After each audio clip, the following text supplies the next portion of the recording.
let me tell you, in order to have something different, you are going to have to do something different. In order to have something more, you have to do something you haven't done yet. I had to say the things I didn't want to say, do the things I didn't feel like doing to have the life I know I wanted. Period. And all I did was give instructions for here, do this bite size, do this bite size, do this bite size, bite-sized, digestible, palatable pieces of what you can do. And when you look up, and you don't have to have a magnificent change over 12 months, have a small change over 30 days, and then a small change over 30 days, your breakthrough will come in needlepoint moves. And you'll look up in 5 years and not recognize your life. Every single thing you touch is impacted by your story. As an attorney, as a teacher, as an architect, there's not one line of business that you can be in that a story, and a great story, won't elevate your outcome. Every single line of business, every single line of service that you're connected to will be impacted and ideally elevated by the level in which you're willing to tell and share your story. So let me give you some guidelines, some parameters, what I like to call the bumper rails, as if you're going bowling. You know, when I go bowling, I ask them to put the little bumper rails down so I can my ball can get down the lane. So let me set up some bumper rails for you so that you understand what makes a great story. So one is the willingness to take risk. Most people, Vishen, when they're telling a story, they don't want to take a risk, so the story has its limits on how high it'll go or how deep it'll go. And when you have that, then you're really not at that part that's going to touch my soul. So being willing to take a risk, being clear and concise with your stories. A great story is a show me story, not a tell me story. Now, this is the distinction that's the game changer for most. Most people are telling a story. They say, so let me just share with you a little bit of my story, and I'll tell you and then I'll show you.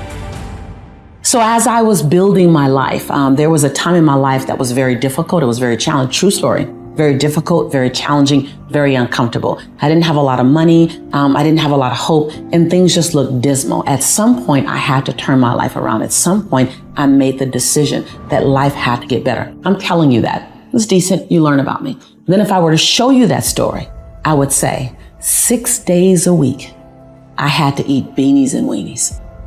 I had to find money in the crevices and the corners of my couch so that I can get my son milk.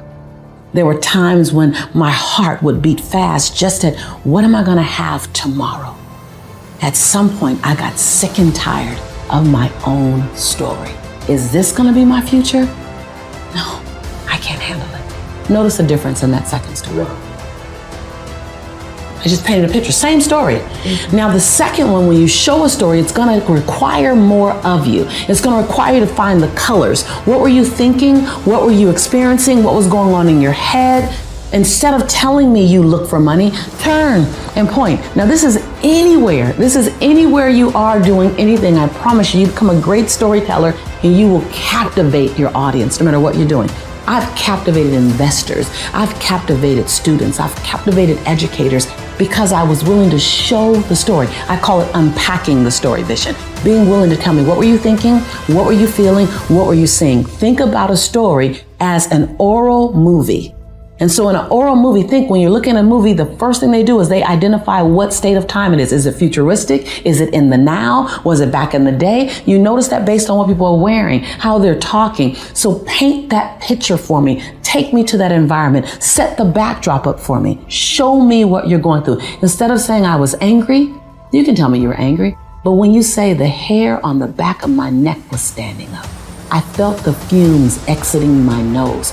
I thought that my chest was going to pop and I was going to say something that I'd regret forever. Ooh, you just showed me you were angry. Take that extra time to unpack it. Why will most people not do that? Because it requires a level of vulnerability that we're not willing to share. I was hungry. I was hungry. People often want to call me the exception. Like, oh my God, you're the exception. No, I'm not the exception. I'm an average, ordinary woman who chose every day to make one more extraordinary decision. I'm an average, ordinary mom who said, I want to drastically transform my son's future, that he deserves to have every option that every other child would have, irregardless of what he was born into. I just was crazy enough to believe that. That it doesn't matter the color of my skin, doesn't matter my religious background, doesn't matter my origin, it doesn't matter my mom's bank account and my dad's bank account when I was born. None of that means my future. That's just the circumstance that I came from. That's not what defines my future. I just believe that. Not a lot validated it, but faith is believing in the unseen anyway. So I had enough faith to go, I know like I know, like I know, like I know. I don't necessarily have to see it yet. There's so much value in what you unlearn. Sometimes the best thing you can do is unlearn some things.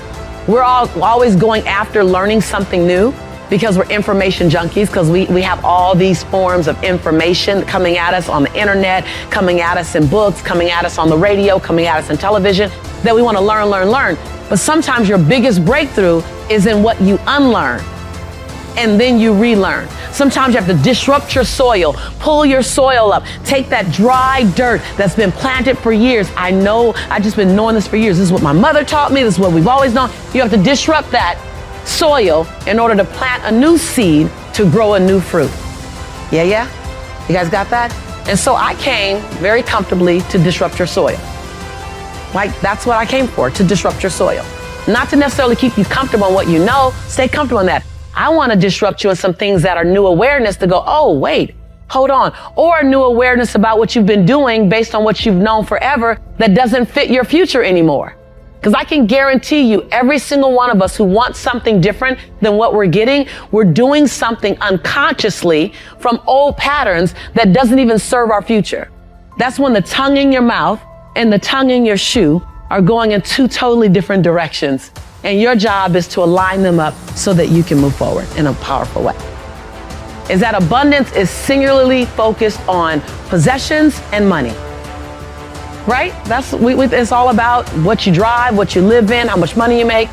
When in fact, this couldn't be further from the truth. Wealth is possessions and money. Abundance is a 360 experience. True abundance is your health, because if you don't have great health, life does not feel good. Abundance is relationship. And at the end of your life, literally, you will measure the quality of your life by the quality of the relationships you had. All the other stuff will fall away. That promotion you're thinking about, you're wondering about that raise, it will fall away in the area of importance when you get to the end of your life. You will begin to look at the quality of your relationships. How are your children relating to you? How are your siblings relating to you? Do you have love in your life? You literally will start looking at relationships at a higher level as you get older. So when you mind them now, you take care of them. And I know that for a fact. I have a friend who's worth $14 billion. Billion with a B. He was just partying at my house all night long, wouldn't leave, 4 a.m, go home. And he flew in from Canada to go to my New Year's party because he loves my family connection. And he doesn't have one. He is financially wealthy. He's relationship broke. Does that make sense? Abundance is a 360 experience. It's about relationships. It's about health. It's about your spiritual groundedness. That doesn't mean you have a religious origin. It's about, can you release? Can you forgive? Can you let go? Can you be still? Do you meditate? Do you have time with yourself? That has a lot to do with the quality of your life.